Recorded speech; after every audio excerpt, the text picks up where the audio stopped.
Riley. We're joined now by Fox NFL analyst Mark Schlereth. Let's move to the Jets, who surprised a lot of people around the NFL today by firing general manager Mike Maccagnan and naming head coach Adam Gase as the interim general manager. Maccagnan hired Gase and brought Le'Veon Bell to New York in free agency, which apparently was a part of the problem. As Jets insider Manish Mehta tweeted today, quote, "One disagreement between Adam Gase and Mike Maccagnan, Christopher Johnson. Gase absolutely did not want to sign Le'Veon Bell, per sources. In fact, he made it clear that he didn't want to spend a lot of money on any running back." Yikes. A lot. A lot. Yikes. The question here is, who's more doomed, Le'Veon Bell or Adam Gase? Because on the surface, it sounds like Le'Veon's headed into a bad situation, but Le'Veon got the bag. Yeah. Over the long haul, Adam Gase is working in one of the most dysfunctional organizations in professional sports. This is crazy to me. It is crazy. A lot to unpack here. Who has it worse? It's going to be Adam Gase, because the last time seen on the field or on the sidelines, Le'Veon Bell was better at what he does than Adam Gase is at what he does. So now, Le'Veon, you're in a peculiar position.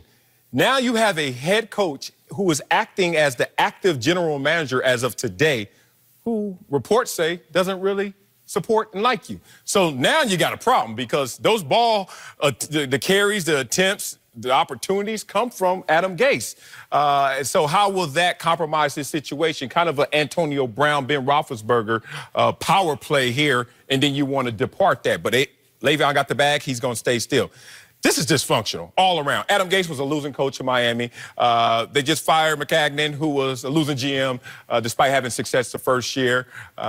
Just a lot of mess, but Le'Veon, I think, will survive through it. We have seen players play well through dysfunctional situations before. I think this I'm going to disagree with you. I think, Adam Gase has had his eyes on this job for a while, on the GM job, if you will. You remember those crazy eyes from the, yeah, them crazy. Where's those crazy eyes? Can you give me the Adam Gase crazy eyes? He had his eyes on that GM job. He wanted to take over. He's a grand poobah of all things football, for crying out. There he is. Look at that. I mean, come on. He's like, look at that GM job, man. That thing looked good. Woo! That's your coach. Yeah, no. All right, but in all seriousness, here's the thing. He came from what I think is probably one of the most dysfunctional organizations in all of football, the Miami Dolphins. And he got the job in New York. I look at this a little bit differently. Like, I look at this as, are the New York Jets and their management and their owner saying, you know what, we're actually going to empower you.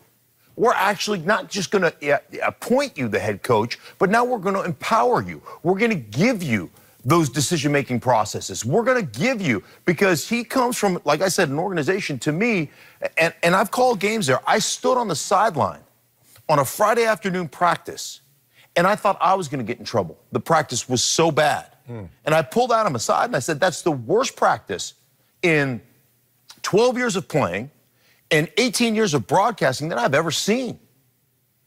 It's the worst. And he said, tell me about it, the culture here, and I'm in charge of changing the culture, and I haven't been empowered to change it. So I just wonder if this is the power play of him saying, this is not going to work. You cannot give me players that don't want to play football. But why I don't today? know about Le'Veon Bell is a great. Why today, Mark? Think about it. Like, you already hired Adam Gase. You already signed Le'Veon Bell. Why today, all of a sudden? You already had a GM. Right. Why today? If we're really trying to empower you, that shows dysfunction. I'm going to tell you why I think today, perhaps, is because they've probably been bickering about this for a long time. You know it. And then when Le'Veon says, I'm not showing up for voluntary workouts, I'm not going to be a good soldier, Adam Gase is saying, this is I what told I'm you so. about. Yeah. This is what I'm talking. I can't change the culture. We can't establish a culture.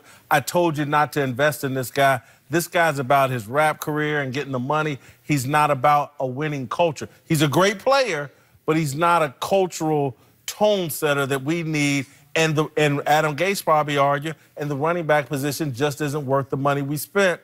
And so they finally went his direction. But my problem for Adam Gase just moved. I wouldn't trust any of these guys. Chris Johnson, the owner, is the problem, because he should have made a decision long ago. Preach. If they had this battle going on over Le'Veon Bell, the owner needed to be strong enough to choose a side. not we'll let him sign him and then we'll work it out. And now we got to fire the guy later. How about Chris Johnson coming out after the draft saying, oh, McCagnon, he's safe. After the draft. So this, Adam Gase, you thought you knew this function? Get to know it again, brother. Well, this is ridiculous. It is. There's no question that it's ridiculous. There's no question that is. I mean, this feels to me, initially, when I first glanced at it, when I first saw the news, I was like, this is the most Jetty thing the Jets could do, right? Mm-hmm. Like, this is.